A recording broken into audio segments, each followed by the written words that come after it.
Hi అండి. ఇవాళ నేను చికెన్ రాగి సంగటి చేయబోతున్నాను. చికెన్ గ్రేవీ లాగా చేస్తాను, రాగి సంగటి ముద్ద చేస్తాను.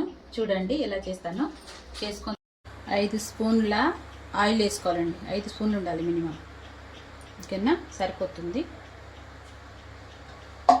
ఇలాచి దాల్చిన చెక్క అండి, చూసుకోండి. లవంగా ఇలాచి దాల్చిన చెక్క వేసుకోవాలి. దాంతోపాటు కొంచెం మిర్చి వేసుకోవాలి.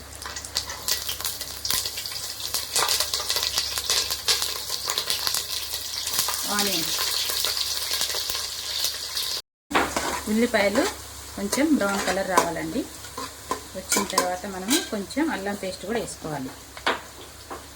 కొంచెం అల్లం పేస్ట్ వేసేసుకొని అది కూడా కొంచెం దీంట్లో మగ్గాలి.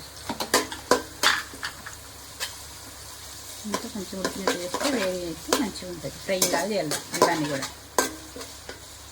అల్లం పేస్ట్ కూడా మగ్గిపోయిందండి. కొంచెం కొత్తిమీర వేసుకున్నాం. కొత్తిమీర వేసుకొని ఒకసారి ఇట్లా తిప్పుకొని చికెన్ యాడ్ చేసుకున్నాం.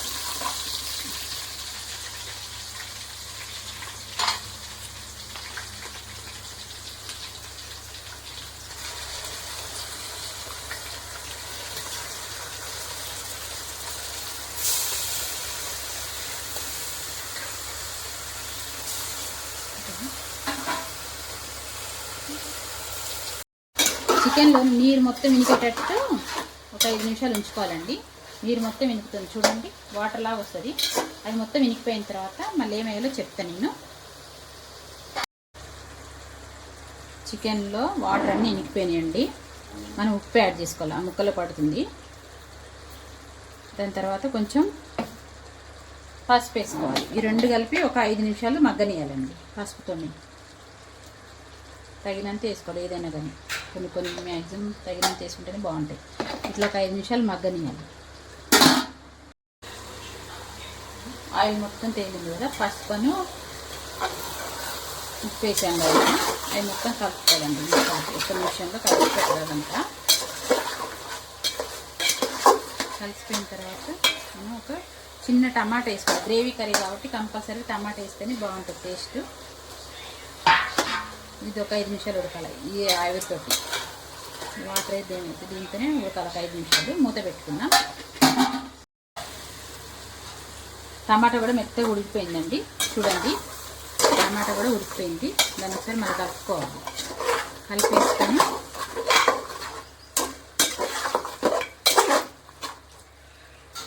దాంట్లో మనం తగినంత కారం వేసుకోవాలి.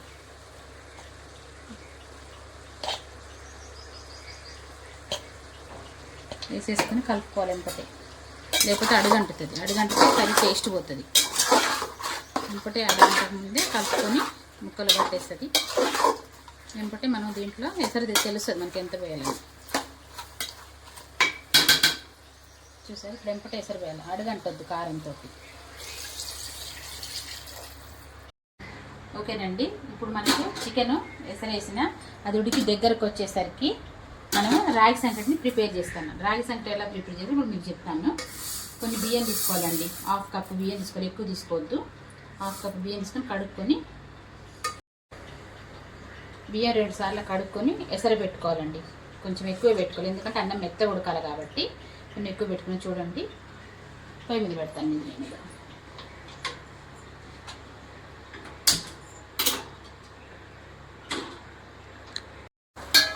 ఇట్లా కొంచెం మనకి ఉడికినట్టు తెలుస్తుందండి కర్రీ. కొంచెం దగ్గరికి అయిన తర్వాత మనము మసాలా వేసుకోవాలి. గరం మసాలా వేసుకోవాలి. దాంట్లో వేసుకొని ఇలా యాడ్ చేసుకోవాలి. యాడ్ చేసుకొని ఒక 5 నిమిషాలు ఉడకనియాలి. అన్నం ఉడికిందండి, చూడండి మెత్తగా ఉడికింది అన్నము. దాంట్లో మనము కొంచెం సాల్ట్ వేసుకోవాలి. ఎందుకంటే చూసి వేసుకోవాలి. ఇప్పుడు కర్రీ కన్నా ఈ 2 కలిపి తింటాం కాబట్టి కొంచెం చూసుకొని వేసుకోవాలి. సాల్ట్ ఎక్కువ వేస్తే మళ్ళీ కసిమైపోతుంది. వేసుకున్న తర్వాత ఒక నిమిషం ఇట్లా తిప్పేసేయాలి. తిప్పిన తర్వాత మనం రాగి పిండి వేసుకోవాలి.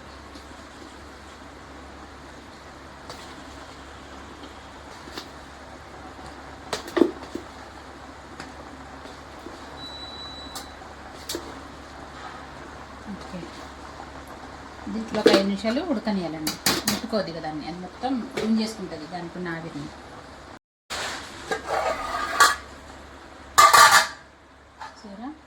పట్టేసామండి. ఇది మనం తీసుకోవాలి, దింపుకోవాలి.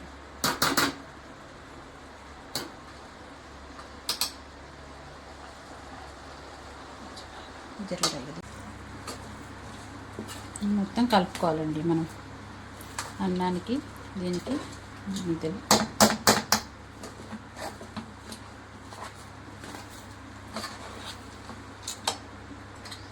మొత్తం తీసుకొని ముద్దలు చేసుకొని రైట్గా మంచిగా నీళ్ళు పెట్టుకోవాలండి. చూసారా చిన్నది మిగిలింది, లాస్ట్కి ఇది కూడా చేస్తున్నాను చూడండి. చిన్నపిల్లలు ఉంటే ఇది కూడా తినొచ్చు, హ్యాపీగా సంతోషంగా తింటారు.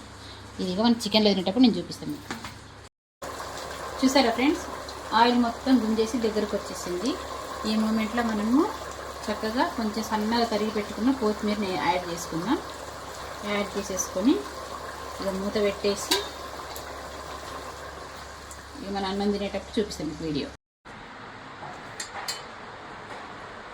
చూసారండి, నేను రాగి ముద్ద రెడీ అయిపోయింది.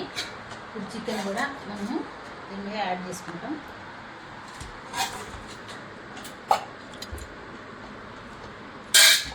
చూసారా మంచి ముక్కలు వేసుకున్నాను.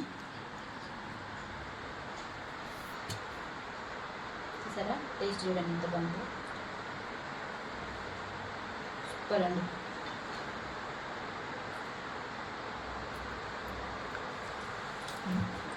థమ్స్అప్ కూడా అండి దీని పక్కన.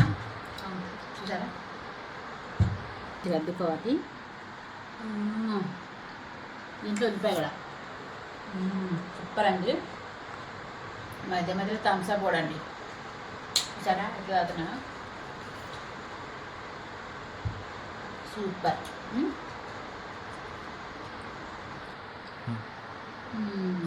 రుచో నా రుచి. నా యూట్యూబ్ ఛానల్ని సబ్స్క్రైబ్ చేసుకోండి. బాయ్ అండి.